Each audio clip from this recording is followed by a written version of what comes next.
Hi friends, welcome to Nagas Media. இப்படியெல்லாம் கூட ஆளுங்க இருப்பாங்களா அப்படின்னு சொல்லி எனக்கு ரொம்ப சங்கடமா போச்சு. அது என்ன விஷயம் அப்படின்றத நான் உங்களுக்கு சொல்றேன்.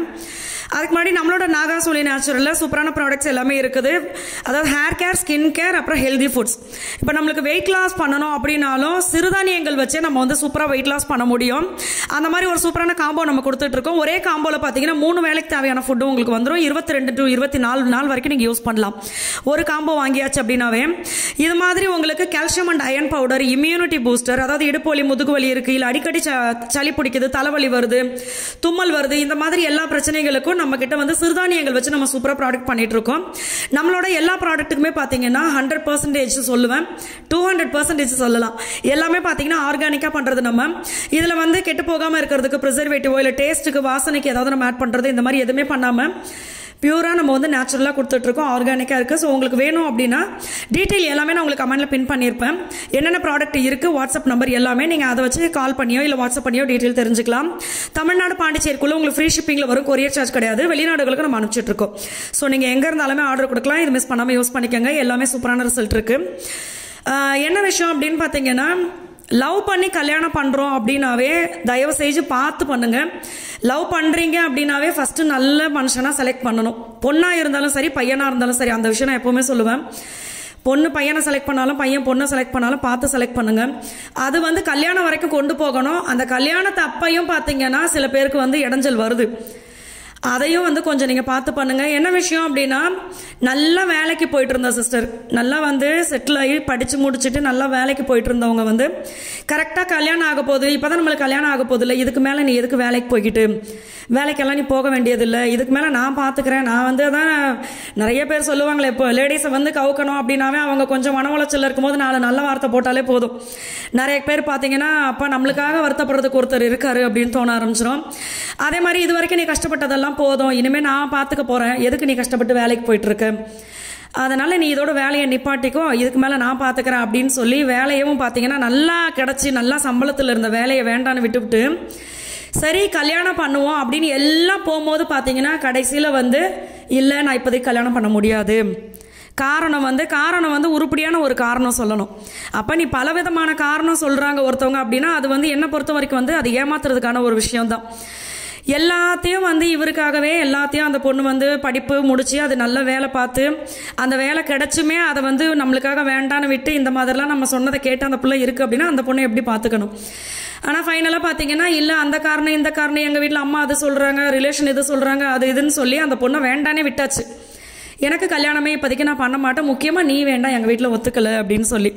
அப்ப லவ் பண்றதுக்கு முன்னாடியே பாத்தீங்கன்னா இந்த பொண்ணை நான் வீட்டுல லவ் பண்றேன், உங்களுக்கு ஓகேவா, நான் இவ்வளவுதான் கல்யாணம் பண்ணிக்க போறேன்னு சொல்லணும். இல்ல அந்த பொண்ணுக்கு தைரியம் கொடுத்து லவ் பண்ணியாச்சு அப்படின்னா என்ன பிரச்சனை வந்தாலும் அந்த பொண்ணை வந்து நம்ம கை விட்டுறாம காப்பாற்றணும். ஸோ இதுதான். அதே மாதிரி லேடிஸும் அதுதான். எந்த சூழ்நிலை வந்தாலுமே நல்ல பையனா நம்மளுக்கு கிடைச்சிட்டாங்க அப்படின்னா அவங்கள வந்து நம்மளும் கைவிட்டுறக்கூடாது. நம்மளும் கடைசியில் எப்போ போதும்ப்பா நான் என் வீட்டு சொல் பேச கேட்டு போறேன் அப்படின்னும் போது இந்த பையன் பாவம் வந்து போயிடுவாங்க. அதனால இது வந்து சிஸ்டருக்கு நடந்த ஒரு விஷயம். அவங்க என்கிட்ட சொல்லும் போது ரொம்ப ஃபீல் பண்ணி சொன்னாங்க.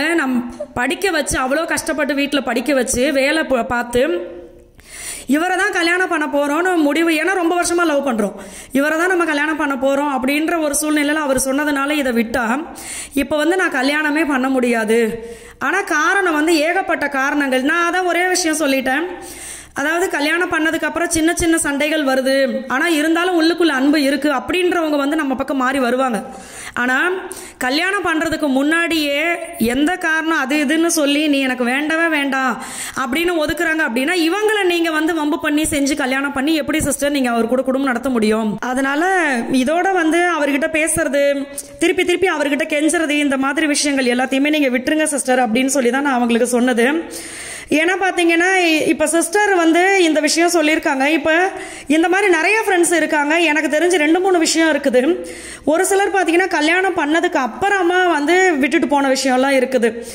அதனால நம்ம வந்து எந்த சூழ்நிலையிலையும் நம்மளை வந்து இந்த பொண்ணு நம்மளை நம்பி வந்துருச்சா, இந்த பையன் நம்மளை நம்பி வந்துட்டாரா, அப்ப இவங்களை வந்து கடைசி வரைக்கும் நம்ம எந்த ஒரு காரணத்துக்காகவும் யாருக்கிட்டையும் நம்ம விட்டு கொடுத்துட கூடாது.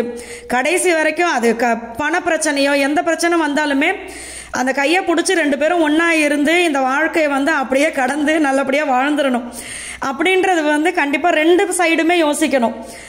ஏன்னா பார்த்தீங்கன்னா இது வந்து வேண்டான்னு விட்டுட்டு போகிறவங்களுக்கு மன வலியே கிடையாது. ஆனால் அவங்களையே நம்பி இருந்தவங்களுக்கு அது எவ்வளோ பெரிய வலி, கிடைச்ச வேலையை விட்டு அது வந்து அதை விட பெரிய வலி. ஏன்னா இப்போ அவங்க வீட்டில் எல்லாத்தையும் அவங்க சமாளிக்கணும், திருப்பி அவங்க வேலை இது ஃப்ரெஷ்ஷாக போகணும்.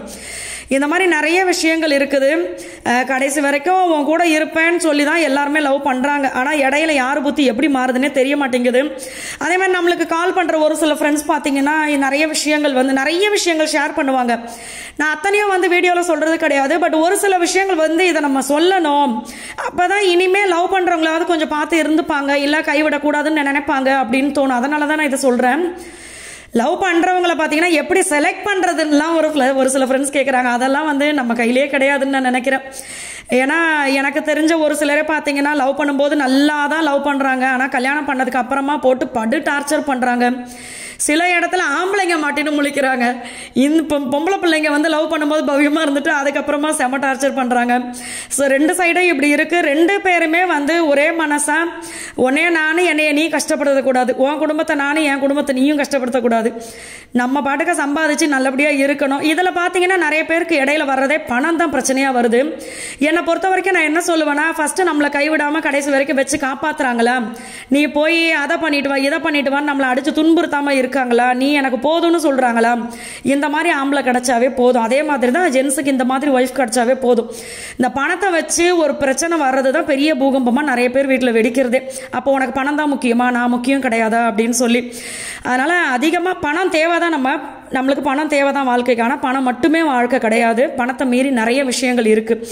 நல்ல நட்பு இருக்குது, நல்ல உறவுகள் இருக்குது, நல்ல கணவன் மனைவி இருக்காங்க. ஸோ இந்த மாதிரி விஷயங்கள் வேணும்னு நினச்சி நம்ம வாழ்ந்தோன்னா அது ரொம்ப நல்லாயிருக்கும் லைஃப். ஸோ இதை தான் நான் அவங்களுக்கும் சொன்னேன். லைஃப் இதை வந்து கடந்து வர்றது கஷ்டம்தான். ஆனாலும் கொஞ்சம் கொஞ்சமே அதை கடக்க பாருங்கள். நல்ல வேலை இந்த வழியிலையாவது இந்த கட்டத்திலையாவது நம்மளை வந்து கடவுள் வந்து தப்பிக்க வச்சாரே அப்படின்னு நீங்கள் நினச்சிக்கோங்க அப்படின்னு தான். ஸோ இதே மாதிரி தான் நான் நிறைய ஃப்ரெண்ட்ஸ்க்கு ஒரு விஷயம் சொல்கிறேன். இந்த லவ் ஃபெயிலியர் ஆகிடுச்சின்னு ஒரு சில ஃப்ரெண்ட்ஸ் வருத்தப்படுறீங்க. லவ் ஃபெயிலியர் ஆகிடுச்சு அப்படின்னா அவங்க வந்து உங்களை வேண்டான்னு விட்டுட்டு போகிறாங்க அப்படின்னா அதுக்கு தயவுசெய்து வருத்தப்படாதீங்க. உங்களை மாதிரி ஒரு நல்ல பையனோ பொண்ணோ அவங்க மிஸ் பண்ணிட்டாங்க அப்படின்றத வேணா நினைங்க. மற்றபடி போய் கெஞ்சாதீங்க. பாசத்தை வந்து நம்ம கெஞ்சிலாம் வர வைக்கவே முடியாது. அதெல்லாம் தானாக வரணும். பணத்தை பார்த்தோ இல்லை பதவியை பார்த்தோ இல்லைனா இருக்கிற இருப்பு பார்த்தோ வரக்கூடாது. அது தானாக வரணும். யார் மேலே வேணாலும் வரலாம், தானாக வரணும். ஸோ அது வந்து நீங்கள் தெரிஞ்சுக்கங்க. ஸோ நான் செலக்ட் பண்ணும்போதே நல்ல லைஃபாக செலக்ட் பண்ணுங்கள். அப்படி இல்லைனா பொறுத்திருந்து கடவுள் எப்போ நம்மளுக்கு அமைச்சு கொடுப்பாரோ அப்போயே அமையட்டும் அப்படின்னு சொல்லி. இப்போ என்னோட வாழ்க்கையை நீங்கள் எடுத்துக்கிட்டாலுமே ஒருவேளை நல்ல ஆள் அமையலைன்னா என்ன ஆயிருக்கும் நிலமை. ஸோ அதுதான் எப்போவுமே நான் நினைப்பேன். அதனால் லவ் பண்ணுறவங்களுக்கும் கல்யாணம் நல்லபடியாக அமைஞ்சு நீங்கள் நினைக்கிற வாழ்க்கை நிம்மதியாக அமையணும். பிரச்சனைகள் இருக்கிறவங்களுக்கு எல்லாமே சரியாயிடும், கவலையே படாதீங்க. ஸோ இந்த வீடியோ வந்து கண்டிப்பாக ஒரு நல்ல விஷயம் சொல்லியிருக்கேன். இது நிறைய பேருக்கு யூஸ்ஃபுல்லாக இருந்திருக்கும். அடுத்த வீடியோவில் பார்க்கலாம். மற்ற நம்ம ப்ராடக்ட் டீட்டெயில் எல்லாமே நான் உங்களுக்கு கமெண்ட்டில் பின் பண்ணியிருக்கேன். தேங்க்யூ.